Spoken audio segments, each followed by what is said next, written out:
Mr. Rob Bernacki, welcome back. Thank you, sir. One of the few two-time guests on the show. I try to aim high. Yeah, well, thanks for coming down. You picked up the float plane a little while ago, and you traveled all this way just to talk leg locks and a few other things. Yeah, that's one of my favorite topics to discuss.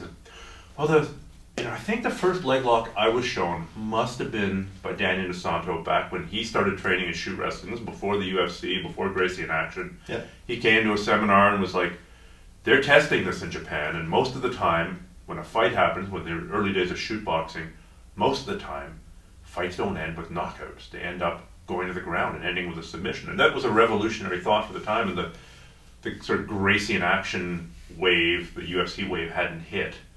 And so this was actually the first inkling that I had. And then he would show, like I think the Shuto leg lock series, or the Shuto lock flow series too, which had a whole bunch of leg locks. You start on rear mount, the guy crosses his ankles, you tap him out, and you spin, and you go through some stuff, eventually ending in a heel hook. What was the first leg lock that you were shown? I was shown I think it was actually a heel hook. Okay. Yeah. We discussed some of my early training in an earlier podcast with a pretend Navy SEAL, and he actually had, attended a Oleg Taktarov workshop, and so that's kind of where I got my introduction to things. Is here's how you can break someone's leg using this and this and this, and it actually put me.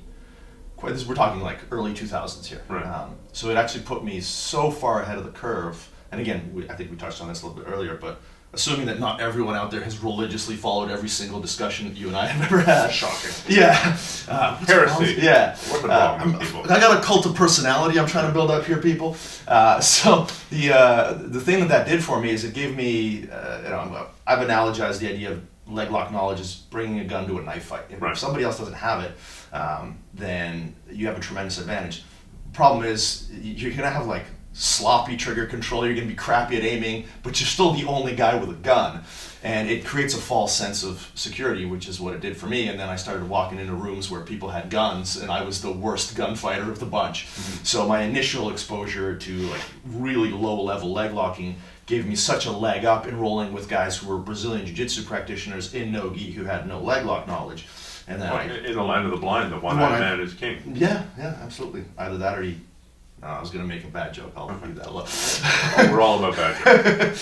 So, so that was my first exposure to it, and it stunted my development so much that I would say, hopefully I've caught up at this point, but for a while I was years behind in my development. Because you would just I was not pass the guard, you just... Yeah, I had my guard passing was garbage. My guard retention was garbage because I would get past and then mounted and pop guys into heel hooks. Right. Which is certainly a handy technique to have if you totally screw up a million steps back. Yeah, but I'm having that as your go-to plan. I've become such a huge advocate of the idea that you need to understand control so much more than because you're betting on the other guy to not know. You're betting on the other guy to not be able to defend the one thing that you're good at. Mm-hmm. And we've seen this so many times in combat sports where somebody comes along with a weapon that just seems like, to borrow video game terminology because I'm having a midlife crisis and I want to sound like the children do nowadays. It was OP. It was really overpowering. And it just, how do you come up with an answer for X? Well, the answer... You can defend. Yeah, the answer is that anytime somebody has one thing alone, it's going to get figured out. Mm-hmm. And if there are other limitations, once that thing gets figured out, if you're the person that's banking entirely on that, then you're going to fail spectacularly. Right? I mean, if you look at the downfall of Ronda Rousey, for example, it's an example of a lot of things, but one of them is you've got one thing that you're great at, and everyone else is...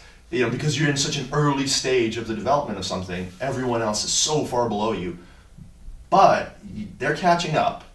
And, it's just an example of other things, which is you've bet all your money on a horrible fraud coach who teaches you terrible striking. And all of a sudden, when it catches up to you, there's just no way to recover. And so that's kind of where I was at early on. It was, man, I got some great leg locks, and I kept kind of doubling down. Like, all right, well... I might suck at this guard retention and guard passing and, just overall general jiu-jitsu stuff, But man, if I get a little bit better at leg locks, and then if that wasn't it, if I can find some other obscure submissions that people don't know, I don't want to do the hard work of getting good at it. I want to cheat the system, Right. which is, again, it's something that I wish I hadn't done in terms of personal development and getting better at jiu-jitsu earlier. But in terms of my ability to be a better instructor, I actually think it was an extremely beneficial pathway, because I can speak from experience now that, hey guys, this thing you're doing where you're trying to collect secret moves, that doesn't work. Right? You have to be fundamentally sound, you have to be principally sound, you have to be technically sound. Well, it's interesting because some people, that whole idea of cheating the system is often justified in the name of an 80-20 analysis. Well, look at the 20% of techniques that give you 80% of the results. Therefore, I only need to focus on those 20% of techniques. On the one hand, you do want to take a look at the highest percentage techniques and the stuff that works. Well, absolutely. But you also have to do the fundamental development of the underlying systems, the underlying structures, the underlying concepts, the underlying body movements in a jiu-jitsu context. Yeah, and I mean, make it all work. And I would even argue that, because I'm a big believer in that kind of 80-20 type thinking.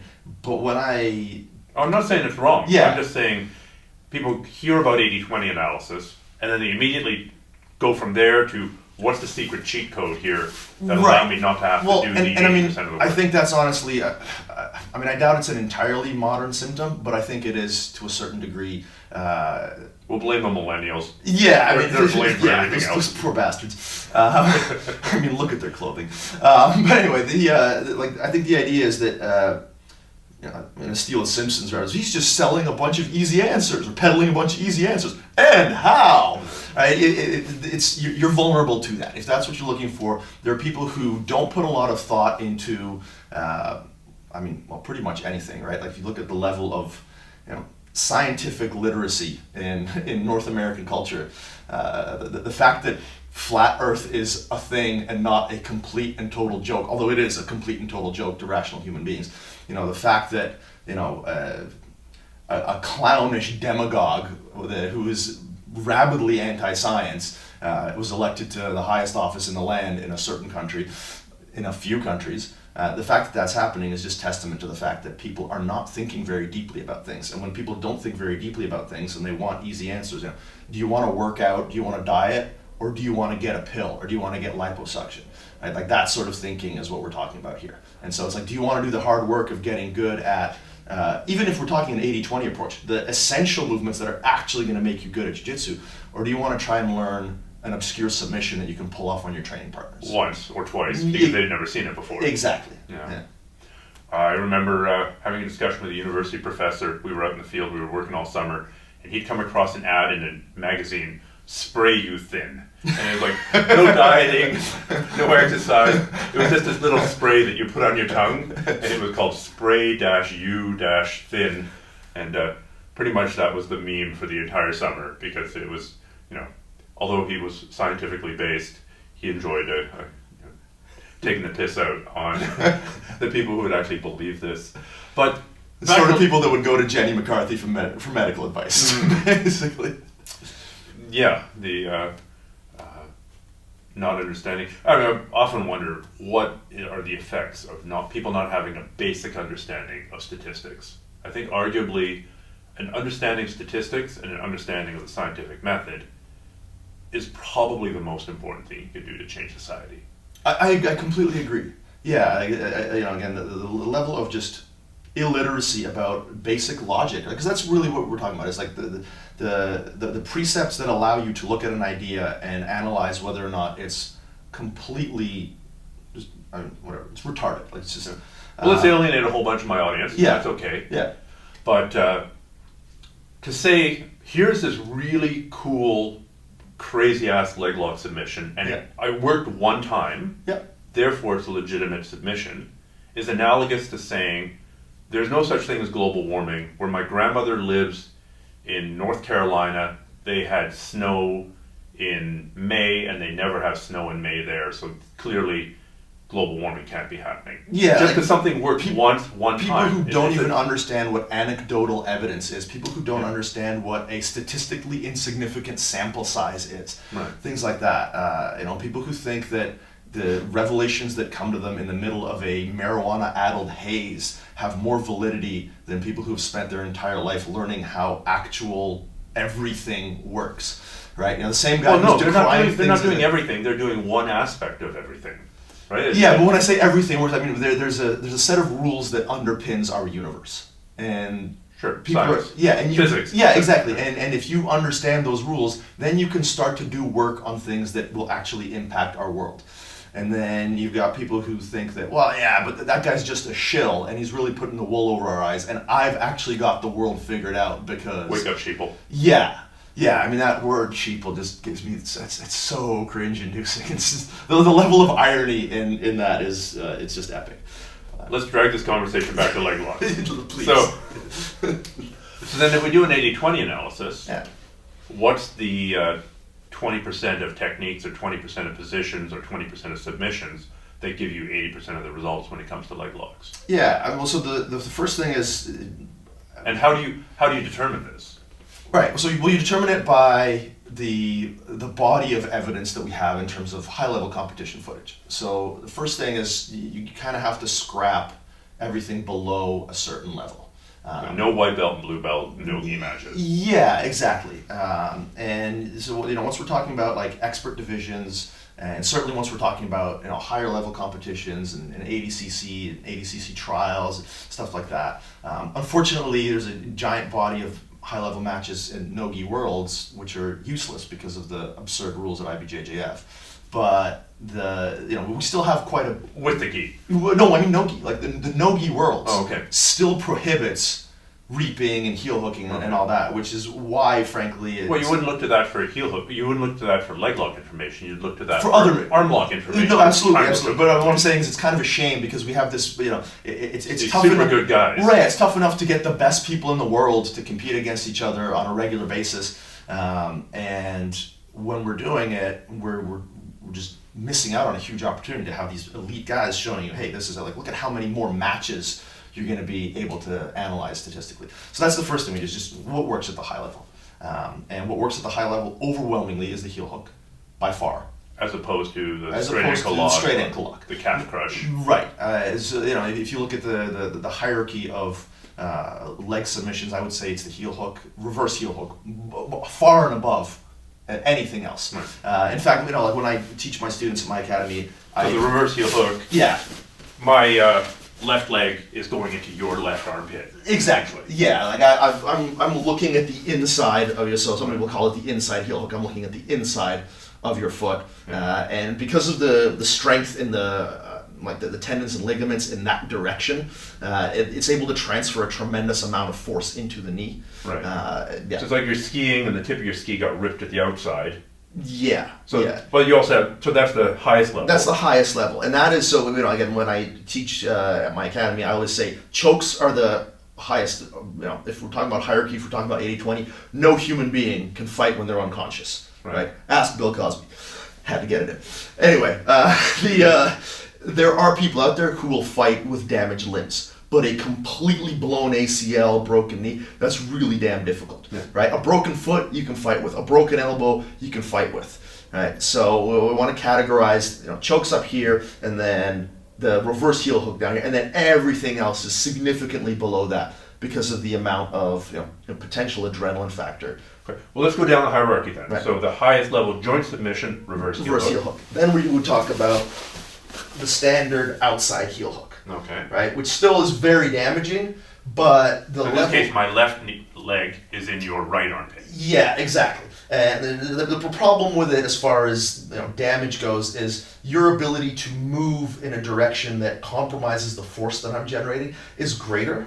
And the direction that your leg can move, the direction that your hips can move, they're all just greater in that circumstance. There's less hip immobilization, less knee immobilization. So all of the principles that we're going to talk about in other videos, those are all higher. So you can, for me to injure you catastrophically in this is almost impossible. I can break your foot and I'm going to hurt your knee to a certain degree.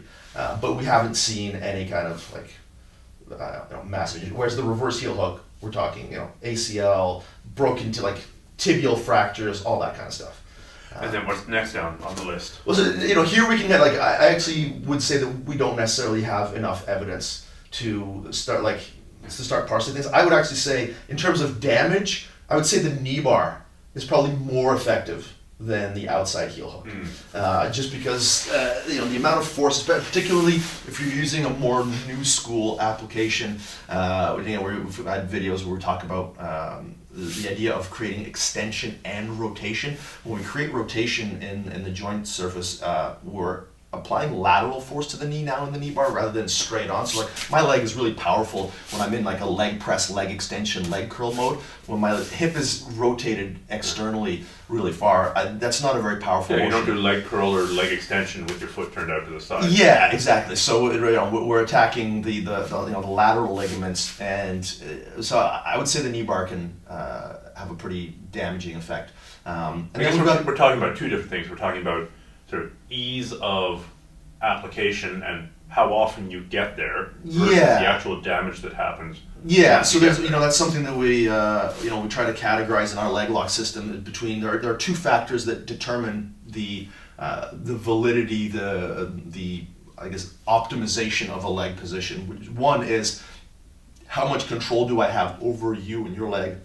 And then the other is how badly can I damage your leg? So there are positions where we have to make a bit of a devil's bargain between control and damage. So that's why the 411 is sort of the ultimate leg position, is because I can control you as well as I can, and I can damage you as much as I can. Right. So if we were in Ashigarami, and either you or I switch the foot to your other armpit here, then you're now in a very damaging position, but it's a little bit easier for me to get out. Exactly. You have more mobility. Right. That's the idea. Yeah. So there you're making the bargain between...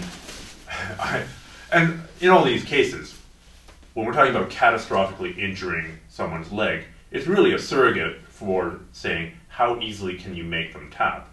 Because if you can totally destroy my leg by applying 10 units of force, you can make me tap by applying 1 unit of force. And that's never need to go anywhere near 10. Yeah, that's the idea. And again, we kind of talked about the idea of fear-mongering and just ignorance being promoted by certain members or certain sort of cliques in the jiu-jitsu community that would have you believe that, one, that these injuries are rampant, and which they're not, especially with these the increased evolution in the control and in understanding what part of the leg we're going to damage.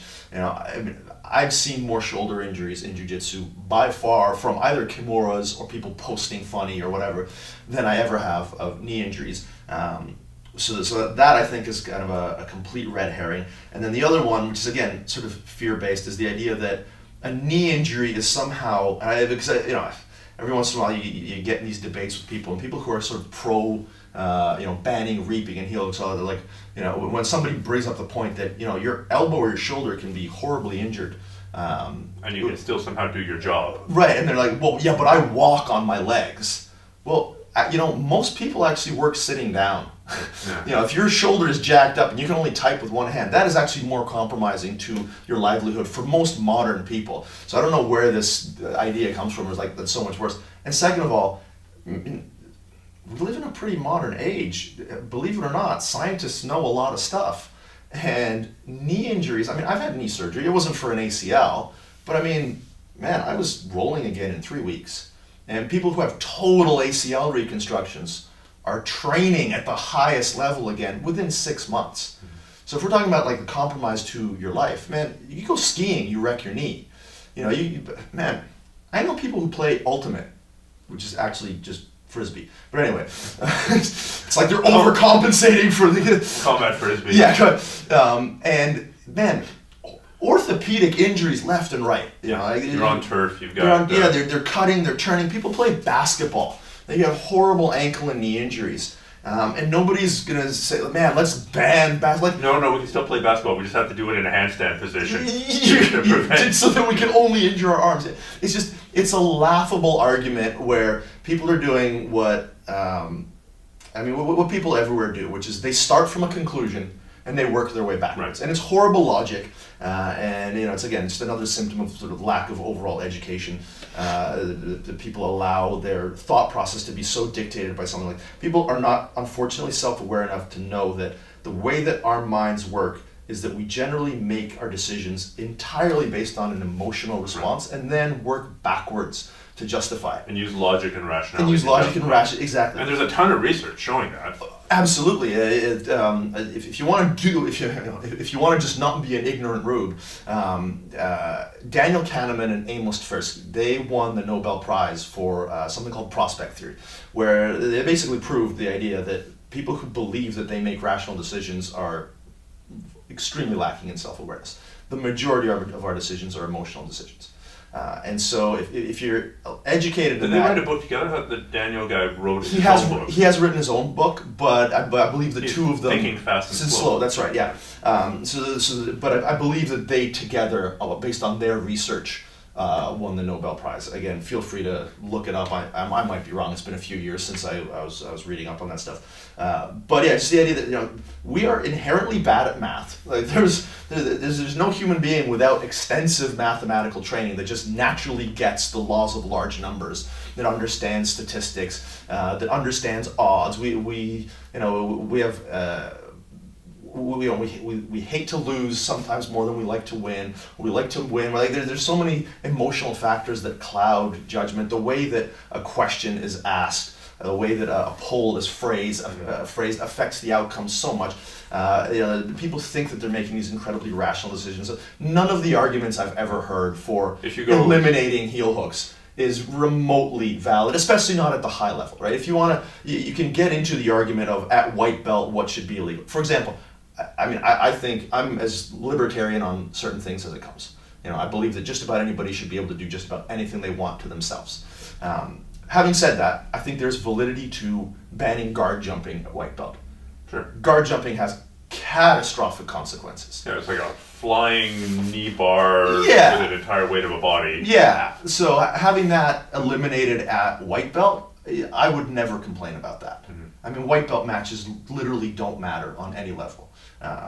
So, other than your personal issue, I'm not trying to knock anybody. But I tell this to my students, when they get worried, they're nervous. Oh, it's my first competition. Dude, no one's paying attention. Nobody cares except you. We're all going to go out for burgers afterwards, no matter what. Yeah. Right? Don't worry about it. To build that sort of thing up. Because as you pointed out before, you could literally run into somebody who's got 10 times as much experience as you do.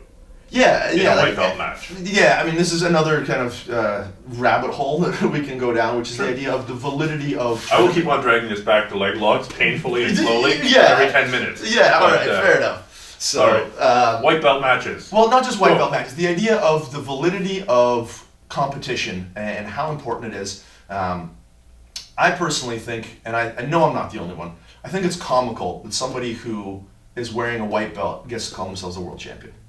I think it's comical that anybody who isn't a black belt refers to themselves as a world champion. Not to take anything away from the achievement, they fought a bunch of hard matches for sure. And frankly, the guy that's a purple belt world champion, the guy that's a brown belt world champion, is way the hell better than most black belts. But we are in a sport where there's no meaningful distinction, other than those of us in the community who know the difference between a hobbyist and a serious hobbyist and a competitor and a full-time competitor, etc. There are categories, but if you just enter the sport from the out, or the art or whatever from the outside, that guy's a black belt and that guy's a purple belt. How is it possible that purple belt beats that black belt? Well, man, the Olympics only have 2 divisions, amateur and professional, and even that's merged now. And yeah, they got rid of that. And so we don't have a meaningful distinction, and I think people don't really. And again, that part of that is due to the mythology that we try to generate in jiu-jitsu, which is that technique overcomes, if you're a wise old master, which I think it does a disservice to the kind of empirical nature of jiu-jitsu. That's what appeals about it to me, and I think that's what appeals to a lot of people, is the fact that we're actually proving this stuff. We're not pretending. a 50-year-old guy who knows all of the stuff that he could possibly know is not going to win a world championship because his body can't do it. Even there are no secret little details that are going to giant amounts of growth hormone. Yeah, there you go. 10 times more than anybody else. And so like I think we need to be realistic about the sport of jiu-jitsu, which you can have all the knowledge in the world, and if your body isn't able to perform at a certain level, then you cannot translate that knowledge in real time against an incredibly powerful fast sport. Even if a guy knows half as much as you, there's so many avenues that you won't be able to get him into. You might have vastly superior knowledge of mount escapes, but he's gonna take you down past your guard and mount you, and you're gonna do this brilliant mount escape, and you're down 9 points or whatever. You're not gonna win. None of that stuff really matters. So I think if we had a more meaningful distinction, first of all, if I had my way, you would only be a world champion if you're a black belt world champion. But then you don't get to sell people all of these tournament entry fees and have these giant tournaments. So I do wish that we had a more meaningful distinction, and that would help take some of the stress off. Or at the very least, if you medal in the as a blue belt champion, or second world champion or third world champion, you automatically get promoted that minute as the next year or the next year you're fighting one level. I still think I know I heard an interview with Ryan Hall at one point where he said something to the effect of if you tell somebody that you're a world champion and you have to go ... of this category, if you're not the best guy in the world at a legitimately what about defined... masters? What about, because there's lots of sports. I'm getting out of my depth. Well, so when I say a metric that isn't subject to interpretation, age wouldn't be subject to interpretation. That's over what I'm saying. 40. Okay. That's what I'm saying. Okay. So if you're a masters world champion in the black belt division, you are a world champion. Okay. Right? Because we're talking you're about either 40 or you're not. Exactly. You're either 40 or you're not. Right? Now, when someone says you're a purple belt or you're not, well, what the hell does that mean? Exactly. Everybody's definition is a little bit different. So anything below black belt. And we've seen it. We saw, if you look at it 10 years ago, the only professional jiu-jitsu athletes were black belts. You could be a hobbyist and you could become a purple belt or a brown belt world champion. Now, you can't even win a blue belt world championship unless you're a complete full-time jiu-jitsu athlete and in the gym you roll with and beat a lot of black belts. Right, so it's and again, there's nothing wrong with that. I think we either need to be super honest about it, or change the category, change the name. Don't call yourself a world champion. I'm guessing that we've never talked about this, but I'm guessing you're not a big fan of ice dance and figure skating either. Corruption is everywhere. It's a subjectivity one. Yeah. So no, I'm not a fan of anything like that. You don't stay up late to watch that in the Olympics. Weird. Without denying it. I don't stay up late, Stefan, to watch anything except pornography. So. Awesome.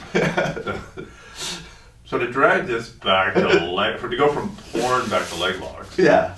What I found in sort of the more modern leg lock approach to things when I'm sparring, the game is really to get to the position.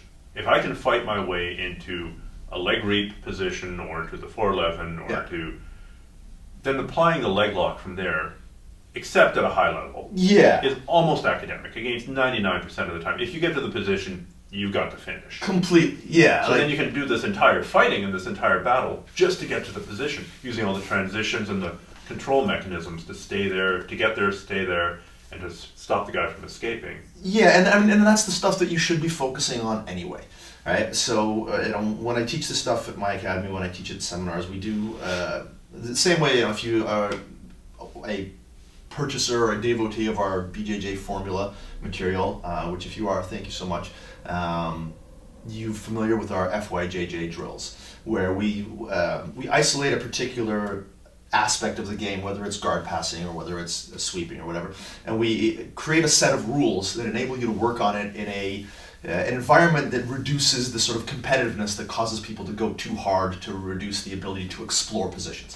So we do a version of that with leg locks, where you're just trading leg entanglements, trying to figure your way in and out, and the submission is almost incidental. If you get it, great.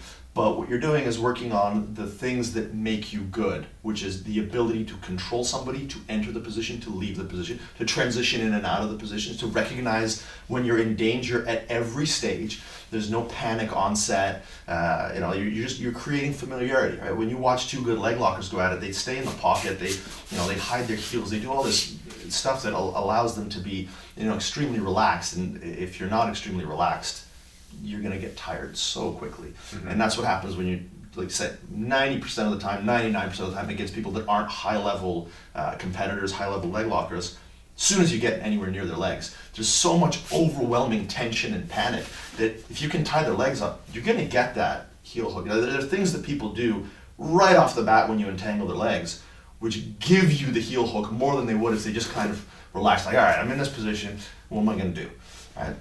And so that game that we're talking about, the leg spaghetti game where you just sit there and you try to relax your legs and move in and out of position, that's something that has such a high, if we're talking about 80-20 to bring it back to, it's such a high return on investment because sparring is the thing that makes you good at jiu-jitsu. Right. Problem with sparring is it's an intense physical activity, and the more intense a physical activity, the less you're able to do it because of the demands of recovery on your body and the potential for injury. Right. So with this leg spaghetti game, you have an extremely low demand of energy. If the two of us are just sitting here, and doing this kind of stuff, right, we're, there's a principle in physics where matter seeks to occupy the lowest energy state, which is a fancy way of saying that, if you're lying down, it's taking you less energy if you're sitting down than if you're standing. So because neither of us are on our feet, there aren't too many dynamic movements where I'm having to support my body weight. I mean, I've done leg spaghetti sessions with my students that last for an hour, and I'm not tired. Like it takes us 20 minutes to break a sweat. Right. So we're getting so much valuable time in that you're the learning curve it's immense. Like you get better so fast. You can't get as good at guard passing given the same amount of time. When I say time, I mean if I've got a week to get good at guard passing, I can only do high-level guard passing practice for so many hours, right? But I can do hours and hours of this stuff. So the optimization it's unlike anything else in jiu-jitsu, frankly. If you want to be good at leg locks, if you have the access to the information, if you have the access to the training partners or a school that's open-minded, then you can absolutely get very good at it. I would say, especially if you already know other things. Well, you're not good at it way back in the day. You've shown essentially one or two techniques from one or two positions, and then figuring the rest out. Yeah. But if you just think of how good you would have been if you'd applied that same work ethic, because you worked on it. Yeah. With sort of the more modern approach, sort of a positional-based leg locking approach. Oh yeah, like I shuddered. I mean, that information wasn't available back then. Sure. Right. So it hadn't been developed. No, exactly. Or if it had been developed, it was intuitively developed by a couple of people who knew it to be true. Yeah, and I mean that's another. If we want to dive into another hole, the idea of intuitive understanding is a really important one. There's a psychological phenomenon that's been studied. It's known as miscalibrated explanatory insight. Okay. And so what they've done is they've taken, let's say, like a high-level tennis player, and they ask him to describe his serve motion, like how high are you tossing the ball, what sort of rotation, that kind of stuff. And he's done it a million times. He's done it a million times. So they'll record him describing it, and what they'll do is they'll create a map of that movement and how it should look, and then they'll record him doing it, and you can see that the two things don't actually correspond. What he's saying and what he's doing are different, and that is I've seen that in jiu-jitsu many times. Yeah, endemic of high-level athletes. There's a distribution of gifts that we all get. If you've ever played I want to keep making video game references. I don't really play video games anymore, but when you make a character, nobody's got 100 on everything unless you've got a cheat code.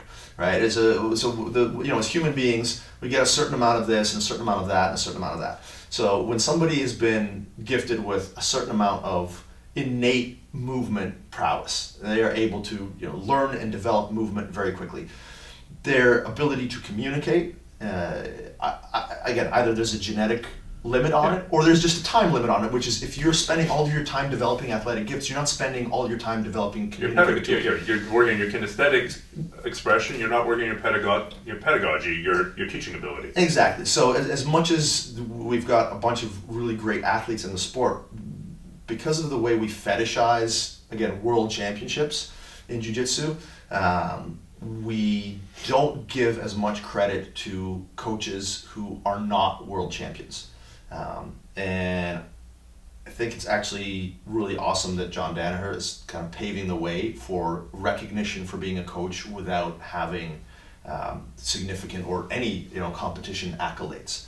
And I think that's a really important step, frankly, for the evolution. How many times is Angelo Dundee boxing world champion? Yeah. 0, I think. Yeah, exactly. And I mean, that's not to say that there aren't any. Like, I hope I'm not coming across. I'm saying just because you are a world champion definitely means that you're a poor communicator, because there are some that are excellent. Right. We're just like, saying the opposite. Just because you're not a world champion doesn't mean that you can't. Yeah, exactly. Again, it's so easy to be misinterpreted in this culture of people who don't understand, nuance and logic. One thing doesn't preclude the other. There are world champions who communicate detail superlatively.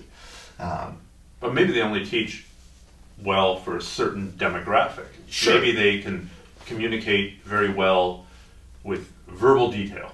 Yeah. And so people who can listen and process information that way can learn from them. Maybe others are really good at showing the technique, and then people who process things visually, visual learners. Absolutely. We do an intro for our new students, and I even try to cover this in seminars. Whenever I teach, I try to explain to people. I said, look, if you don't understand something, it's never your fault. It's always my fault. Mm-hmm. My job is to communicate this in a way that makes sense to you. You might be an auditory, you might be a kinesthetic, right? They're different learning styles. You might not know which one you are. Frankly, if you haven't gone to the trouble of figuring it out, you don't know. So it's going to be impossible for you to ask me for, hey, Rob, can you explain this again? And I explain it in a different way. And you're like, man, you still don't get it. Right? So, because they didn't need to hear it, maybe they needed to feel it. They needed to see it again, whatever. So, I try to make it as easy as possible for people to understand that, learning is a skill. Mm-hmm. Learning how to, I always say that half of what I do is teach jiu-jitsu. The other half of what I do is teach people how to learn jiu-jitsu. Now, teaching you how to learn jiu-jitsu will actually also mean that you'll become better at learning other things, because just the act of recognizing that learning is a skill, the act of recognizing that dedication and perseverance are skills. Any of those things translate into other aspects of your life. Give a man a fish, you feed him for a day. Teach a man how to fish, you screw up your position as a fishmonger in the village. Exactly. So, I want to slowly put myself out of business as an instructor by giving people these tools on how to develop their own processes. But again, I think that going back to the point I wanted to make was just the evolution of jiu-jitsu, I think, is going to take greater and greater strides when we recognize that there are best practices for instruction.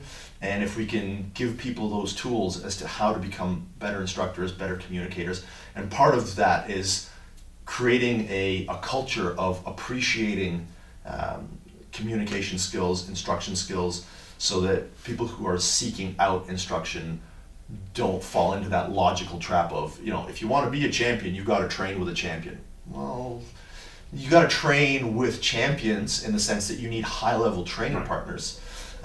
But it's objectively, empirically not true that to be a champion you have to be coached by a champion.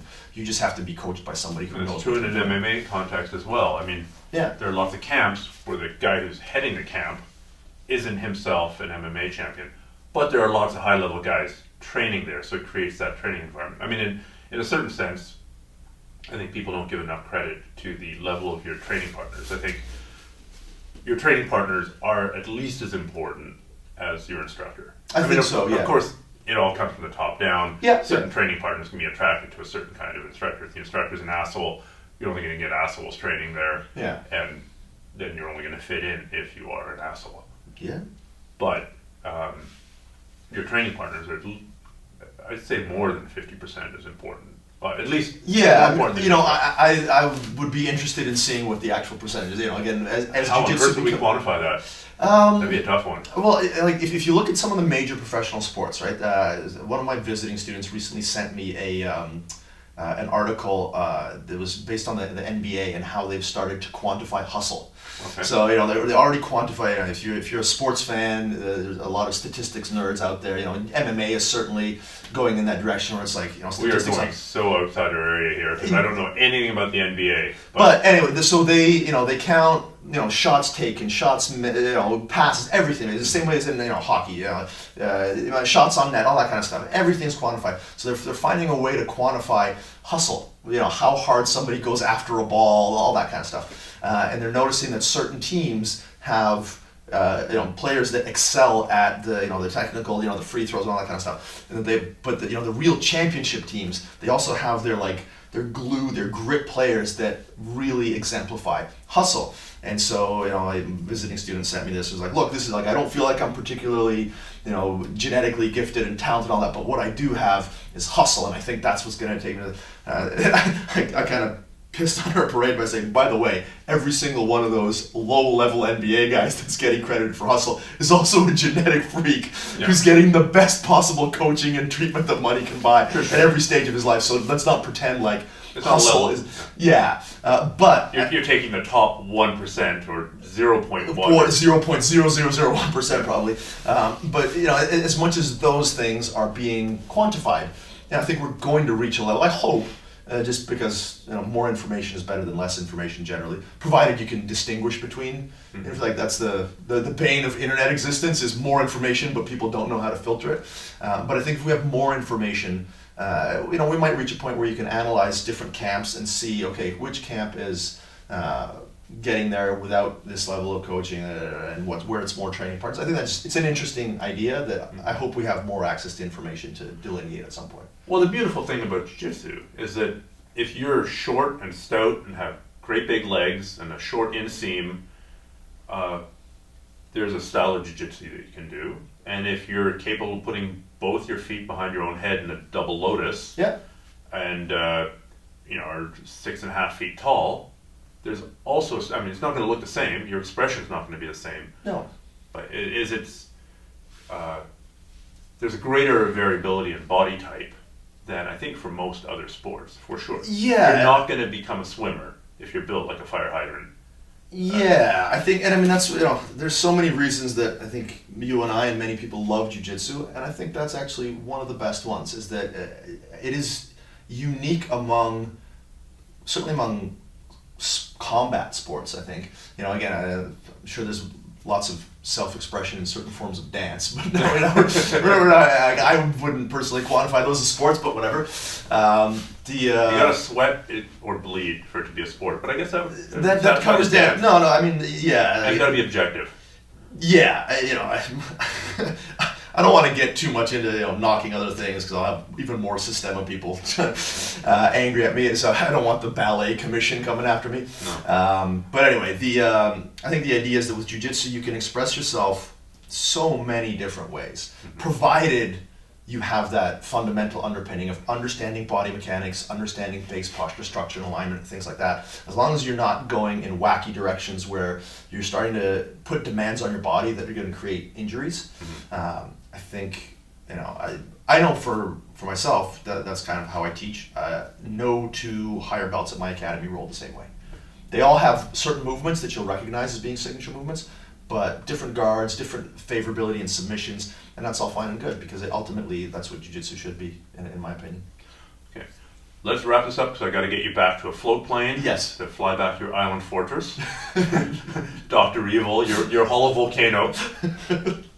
But before we go, regardless of whether people end up getting our Leglock product or figuring this out on their own, what are sort of the top tips that you would give to somebody who's like, yes, I want to add Leglocks to my game. I want to not just be an upper body jiu-jitsu guy. I want to have a lower body game so that maybe I can be the best Leglock guy at my school, or maybe I can go win a tournament, a no-gi tournament. So where should they start? Start by understanding how to enter, control, and exit the positions. And when you say positions, once again, we're talking standard ashi, outside ashi, 50-50, cross ashi, 411. There's a bunch of different positions. You can learn the positional hierarchy. You're going to add element. one thing that's important Okay, so those are the positions to start with. Yeah. If they do those, then they'll come across some other adjunct additional, they'll come Yeah. across butterfly ashy or yeah, ashy or whatever. I believe very strongly in the idea of learning positions and learning positional control to become better at submissions. Right. In our project, we're going to deal with the idea of breaking mechanics. Again, I've taught some seminars where I go over conceptually what is the most efficient way that I know to break a limb. And I always use the arm bar as an example because no matter where you're at in your development, you've seen an arm bar.